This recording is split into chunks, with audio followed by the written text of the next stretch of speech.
थंडीमध्ये भूक जरा जास्तच लागते. तेव्हा रोज-रोज नाश्त्याला काय बनवायचं? हा प्रत्येक गृहिणीला पडलेला प्रश्न असतो. तर आज मी अगदी झटपट बनेल अशी रेसिपी तुमच्यासोबत शेअर करणार आहे. नमस्कार, मनीषा टेस्टी रेसिपीमध्ये तुमच्या सर्वांचे मनापासून खूप खूप स्वागत.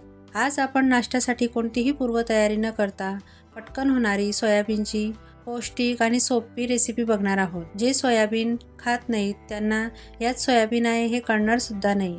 एवढी छान आणि टेस्टी रेसिपी आहे. बनवायला काही जास्त साहित्यही लागत नाही आणि झटपट तयार होते. तुम्ही मुलांच्या डब्यावरही हा पदार्थ देऊ शकता. रेसिपी नेहमीप्रमाणे खूप सोपी आहे. आवडल्यास लाईक आणि सबस्क्राईब करायला विसरू नका.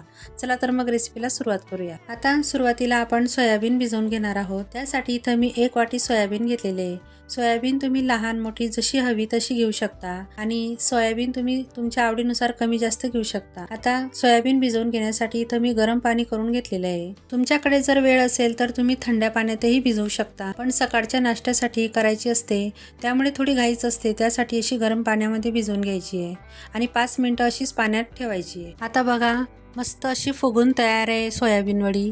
तर हे बघा यातील आता एक्स्ट्राचं जे पाणी आपल्याला ते काढून टाकायचं आहे आणि मी तुम्हाला आता दाखवते तोडून. तर बघा एकदम छान मस्त नरम अशी झालेली आहे.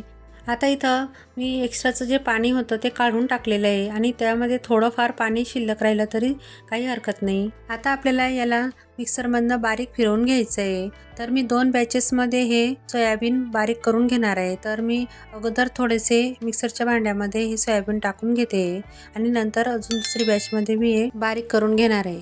आता यामध्ये मी वाटाणे टाकून घेते. तर तुमच्याकडे असतील तर टाका, नाहीतर स्किप केलं तरी चालेल. नंतर यामध्ये मी 4 हिरव्या मिरच्या घेतलेल्या आहेत. तर त्यांना अशी तोडून घ्यायच्या आणि ते मिक्सरच्या भांड्यामध्ये टाकून घ्यायचे.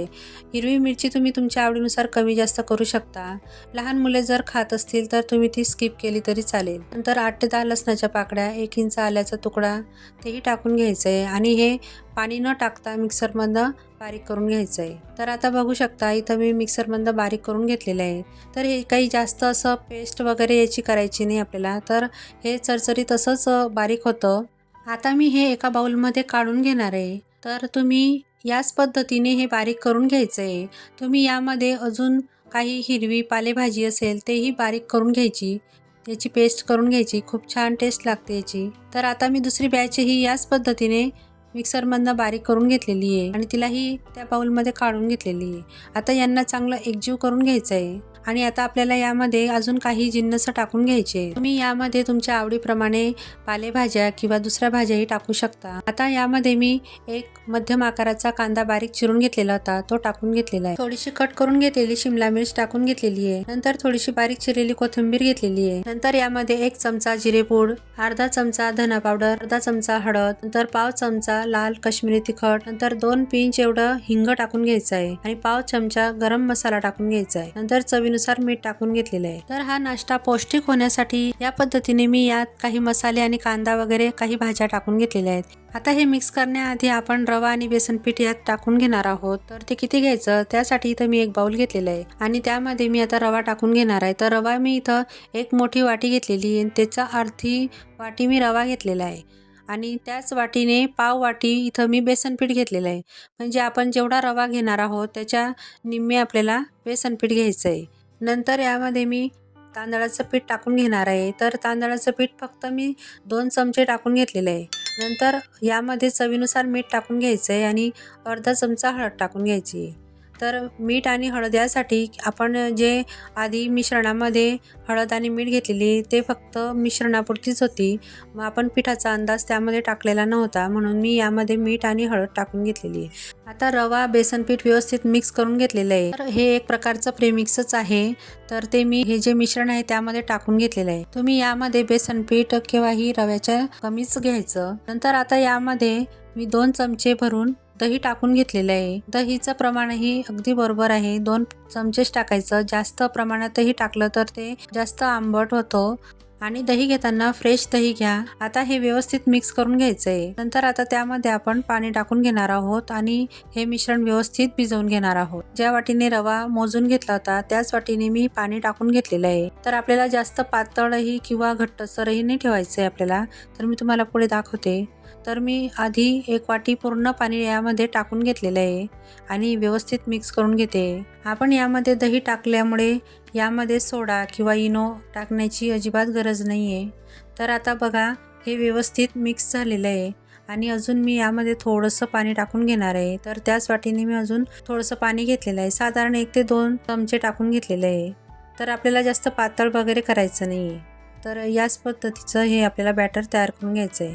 आता यावर झाकण ठेवून मी 5 ते 10 मिनिटं याला बाजूला रेस्टला ठेवून घेणार आहे. तुमच्याकडे जर वेळ नसेल तर तुम्ही लगेचच हा नाश्ता बनवू शकता. आता इथं बघू शकता 10 मिनिटं झालेली आहेत आणि रवा ही मस्त असा फुललेला आहे आणि बॅटर बघू शकता आपलं मस्त असं तयार झालेलं आहे आणि बॅटरही फुलून गेलेलं आहे. तुम्ही या पिठापासून आप्पे सुद्धा बनवू शकता. तर आता नाश्ता बनवण्यासाठी इथं बघा मी एक कढई घेतलेली आहे. तुमच्याकडे छोटा नॉनस्टिक पॅन असेल, फोडणीचं भांडं असेल किंवा चपाती करतो त्या तव्यावर जरी केला तरी तुम्ही हा नाश्ता बनवू शकता. खूप छान बनतो.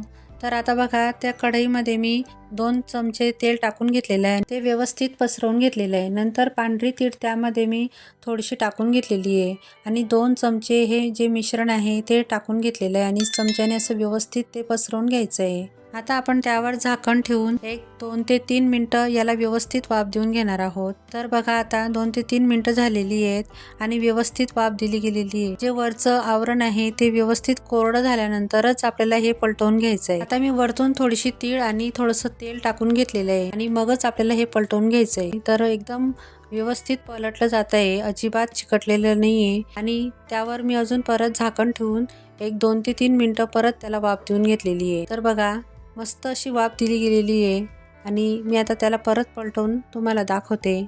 तर हे बघा जे दोन्ही साईडने व्यवस्थित हे शेकलं गेलेलं आहे. तुम्ही यामध्ये तेलाऐवजी तुपाचाही वापर करू शकता किंवा तुम्हाला जर तेल आणि तूप दोन्ही टाकायचं नसेल त्याच्याशिवाय सुद्धा तुम्ही हा नाश्ता बनवू शकता.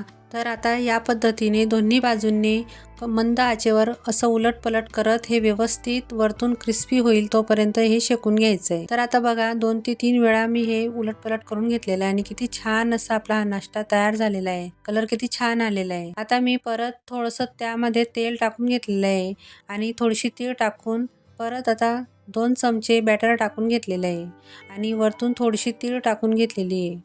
तर अगोदर आपल्याला कढई व्यवस्थित मोठ्या गॅसवर गरम करून घ्यायची आहे. नंतर मध्यम आचेवर किंवा मंद आचेवर हे व्यवस्थित असं क्रिस्पी होईल तोपर्यंत हा नाश्ता तयार करून घ्यायचा आहे. अजिबात मोठ्या गॅसवर हा नाश्ता तयार करायचा नाही, नाहीतर ते लवकर करपतं आणि आतमध्ये कच्चं राहतं. आणि झाकण ठेवल्यानंतर 2 ते 3 मिनिटं याला व्यवस्थित वाफ देऊन घ्यायची आहे. व्यवस्थित शेकून घ्यायचं आहे आणि झाकण काढल्यानंतर सुद्धा दोन्ही बाजूंनी उलटपलट करत हे मंद आचेवर क्रिस्पी होईल तोपर्यंत शेकून घ्यायचं आहे. तर बघू शकता किती छान असा आपला हा नाश्ता तयार झालेला आहे. लहान मुलांच्या टिफिनमध्ये तुम्ही हा नाश्ता देऊ शकता. तर बघा किती छान दिसत आहेत आणि तुम्ही याला कॅचअपसोबत किंवा चटणीसोबतही सर्व करू शकता. तुम्ही ह्या नाश्त्याला तुम्हाला जे आवडेल ते नाव देऊ शकतात. तुम्ही बन म्हणू शकतात किंवा लहान मुलांसाठी पिझ्झा म्हणू शकतात किंवा पॅनकेकसुद्धा म्हणू शकता. तुम्हाला मला ह्याला काही नाव सुचवायचं असेल तर तुम्ही मला कमेंट करून नक्की सांगा. आता बघा मी तुम्हाला एक तोडून दाखवते. तर एकदम मस्त वरतून क्रिस्पी आहे, आतून सॉफ्ट असा हा नाश्ता तयार झालेला आहे. तर मी तुम्हाला एक तोडून दाखवलं आणि तुम्हाला आता कॅचअपसोबत दाखवते. तर बघा वाटतंय ना बघता क्षणी खावंसं. तर तुम्ही मी सांगितलेल्या पद्धतीने एक वेळा नक्की ट्राय करून बघा. तर मी तुम्हाला अजून एक दाखवते. तर उलटं पलट करून दाखवते. किती छान असा मस्त टेस्टी असा नाश्ता तयार झालेला आहे. तुम्ही यामध्ये तुमच्या आवडीच्या भाज्या टाकू शकता. मुलं जे भाजी खात नाही ते तुम्ही यामध्ये ॲड करू शकता, त्यांना अजिबात कळणार नाही. आणि तुम्हाला यामध्ये मसाले वगैरे किंवा भाज्या वगैरे नसतील टाकायच्या तर तुम्ही फक्त सोयाबीन टाकूनही करू शकता. ज्यांना सोयाबीन आवडत नाही त्यांना कळणार सुद्धा नाही की यात सोयाबीन तुम्ही ॲड केलेलं आहे. तुम्हाला ही माझी रेसिपी कशी वाटली हे मला कमेंट करून नक्की सांगा. आवडली असेल तर प्लीज एक लाईक, शेअर, सबस्क्राईब नक्की करा. चला तर मग पुन्हा भेटूया अशाच एक नवीन रेसिपी सोबत. तोपर्यंत मस्त खा आणि स्वस्त राहा.